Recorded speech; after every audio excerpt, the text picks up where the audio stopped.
Good morning students. हमारा first chapter complete हो गया। नाउ नेक्स्ट चैप्टर है आपका पैरेलल फोर्सेस, चैप्टर नंबर 2। देखो पैरेलल फोर्सेस क्या होते हैं। द फोर्सेस जिनका लाइन ऑफ एक्शन क्या होता है, पैरेलल होता है each other to each other. In type this type of forces are called parallel forces.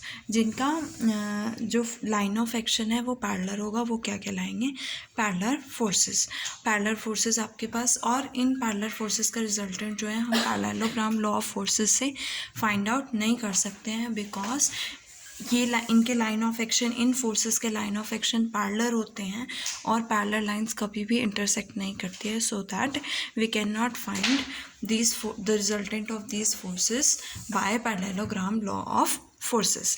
Now इसके आपके पास दो टाइप्स हैं, like and unlike parallel forces. देखो लाइक पैरेलल फोर्सेस कौन से होते हैं, अगर दो parallel forces are said to be like, अगर उनके डायरेक्शन क्या है, सेम। सपोज आपके पास फर्स्ट फोर्स है P और सेकेंड फोर्स है Q, और ये दोनों कैसे हैं, पैरेलल फोर्सेस हैं, मतलब पैरेलल फोर्सेस हैं और इनके डायरेक्शन क्या है, सेम है। Then in that case we can say that ये आर लाइक फोर्सेस, और इनका जो रिजल्टेंट होगा वो भी क्या होगा, सेम डायरेक्शन में होगा, दैट इज, और रिजल्टेंट क्या होगा लाइक पैरेलल फोर्सेस का P plus Q। Okay, now next है, अगर इनके डायरेक्शन अपोजिट हो जाते हैं, मीन्स P की डायरेक्शन अपोजिट है, Q की डायरेक्शन अपोजिट है, देन इन दैट केस आपके पास ये फोर्सेस क्या होंगे, अनलाइक फोर्सेस होंगे, और इस केस में जो रिजल्टेंट होता है ग्रेटर फोर्स के क्लोज होता है, ओके, नियरर होता है। Now resultant of two like and like parallel forces की बात करें, अगर P is greater than Q है और ये दोनों लाइक पैरेलल फोर्सेस हैं, देन इन दैट केस आपके पास जो रिजल्टेंट होगा वो P प्लस Q होगा। सपोज आपके पास ये दिए हुए हैं फोर्सेस P, ये forces Q, let A and let B, और यहाँ पे then along OC at C parallel to the original direction of P and Q, तो इसका रिजल्टेंट इस डायरेक्शन में होगा और वो क्या होगा, P प्लस Q होगा, और इस पॉइंट को हम क्या ले लेते हैं, C। ऑल्सो अगर हम C की पोजीशन फाइंड आउट करें कि रिजल्टेंट किस पॉइंट पे लाई करता है, तो आप यूज़ कर सकते हैं P इंटू ए सी। आपके पास एक रिज़ल्ट होता है कि P इंटू इसका डिस्टेंस, इस फोर्स का डिस्टेंस रिजल्टेंट से जो होगा वो किसके इक्वल होगा, सेकेंड फोर्स का जो डिस्टेंस रिजल्टेंट से होगा उसके इक्वल होगा। तो hence the resultant is parallel to the given forces, और वो इंटरनली डिवाइड करता है in the ratio Q ratio P, ये Q रेशियो P में डिवाइड करेगा। ओके, नाउ अब आते हैं अनलाइक पैरेलल फोर्सेस के बाद। अगर मैं अनलाइक पैरेलल फोर्सेस लूँ और P और Q आपके पास दो फोर्सेस हैं and P is greater than Q है, देन इन दैट केस आपके पास जो रिजल्टेंट होगा वो क्या होगा, P माइनस Q होगा, और acting at C in the direction of greater force P, और उस डायरेक्शन में एक्ट करेगा जिस डायरेक्शन में आपके पास ग्रेटर फोर्स होगा, ठीक है, और वो एक्सटर्नली डिवाइड करता है। देखो सपोज आपके पास क्या है, ये Q फोर्स है, ये P फोर्स है, ओके, और ये आपके पास P फोर्स ग्रेटर है, तो जो आपका रिजल्टेंट होगा वो भी इसी सेम डायरेक्शन में होगा, ठीक है, that is R, that is P minus Q, और ये पॉइंट C होगा, ये होगा A और ये होगा, सॉरी ये होगा A और ये होगा B। तो ये रिजल्टेंट जो है वो कैसे डिवाइड करेगा, इसे एक्सटर्नली डिवाइड करेगा, किस रेशियो में डिवाइड करेगा, Q रेशियो P में डिवाइड करेगा अगेन, ठीक है। सिमिलरली आपके पास P into A C means distance of the force to the resultant is equals to Q into distance of the Q force to the resultant B C, क्या होंगे, equal. और same sense में देखो resultant जो है वो given forces के parallel होगा, सेम सेंस में with the larger force, means जो लार्जर फोर्स होगा उसके डायरेक्शन में होगा, और वो ए बी को कैसे डिवाइड करेगा, एक्सटर्नली डिवाइड करेगा in Q ratio P, okay. देखो केस ऑफ फेलियर है कि अगर magnitude of unlike parallel forces क्या हो जाते हैं, इक्वल हो जाते हैं, they do not have a single force as their resultant. और ऐसे फोर्सेस, ऐसे दो फोर्सेस को हम क्या बोलते हैं, कपल बोलते हैं, जो हम आगे पढ़ेंगे। ठीक है, ऐसे एक रिजल्ट है कि the resultant of two parallel forces lies nearer the greater force. जो आपका ग्रेटर फोर्स होता है, दो पैरेलल फोर्सेस का जो रिजल्टेंट होगा वो उसके नियरर लाई करेगा। मीन्स अगर P is greater than Q है तो C पॉइंट किसके नियर होगा, P फोर्स के नियरर होगा। ओके, नाउ देखो एनालॉग ऑफ लैमिस थ्योरम, ये आपने विद प्रूफ करनी है। क्या है, if three parallel forces acting on a rigid body are in equilibrium, अगर तीन पैरेलल फोर्सेस इक्विलिब्रियम में है, each is proportional to the distance between other two, then हर एक फोर्स जो होगा वो बाकी दो फोर्सेस के डिस्टेंस के प्रोपोर्शनल होगा। ओके, तो इसके लिए हमने लिया है let P Q R be three parallel, let PQR be three parallel forces acting on a rigid body are in equilibrium. Each is let PQR be three parallel forces which are in equilibrium such that P और Q, first case लेते हैं कि P और Q कैसे forces हैं, like forces हैं। Okay, now R is equal and opposite to the resultant P and Q। R जो है इक्वल और अपोजिट है किसके, P और Q के। P और Q क्या है आपके पास, पैरेलल फोर्सेस है, तो सेम डायरेक्शन में P प्लस Q होगा।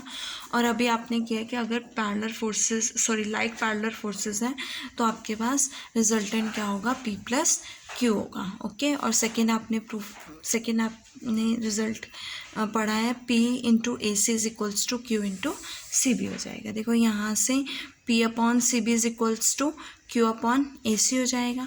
दोनों को ऐड करोगे तो आपके पास P plus Q upon A C plus C B आएगा, और A C plus C B किसके इक्वल होगा, ए बी के इक्वल, और P प्लस Q किसके इक्वल होगा, R के इक्वल। तो P is proportional to distance between other two, Q is proportional to distance between other two, R is proportional to distance between other two. Okay, now next है when two forces are unlike, जब आपके पास दो forces unlike हैं, means direction क्या है, different है, तो उस केस में देखो अगर P ग्रेटर फोर्स है तो उस केस में आपके पास रिजल्टेंट जो है P के क्लोजर होगा, that is P minus Q होगा। और सेम अनलाइक फोर्सेस की डेफिनेशन से रिजल्टेंट क्या होगा, P माइनस Q होगा, और P into C A is equals to Q into C B हो जाएगा। डिवाइड करोगे तो P by C B is equals to Q upon C A, subtract करोगे दोनों को तो आपके पास P माइनस Q R के इक्वल आएगा, और सी बी माइनस सी ए किसके इक्वल होगा, ए बी के इक्वल होगा। ठीक है, और यहाँ से थ्योरम आपके क्या हो जाती है, प्रूफ हो जाती है। नेक्स्ट है आपके पास centre of the parallel forces. देखो centre of the parallel forces क्या है, the fixed point through which the resultant of a number of parallel forces, that fixed point जहाँ से resultant of number of parallel forces having fixed magnitudes, और वो किस पे act कर रहे हैं, फिक्स्ड पॉइंट पे एक्ट कर रहे हैं, ऑलवेज पासेस, जिस पॉइंट से ऑलवेज पास करेंगे, what ever be the common direction of these forces is called the centre of parallel forces, and this is for any number of parallel forces. Okay, now next है आपका theorem और resolve parts के लिए theorem है for parallel forces. देखो जैसे हमने last chapter में किया था, algebraic sum of resolve part of any two parallel forces in any direction is equal to the resolve part of their resultant in that direction. Last chapter में भी proof किया था जब वो इंटरसेक्ट करते हैं।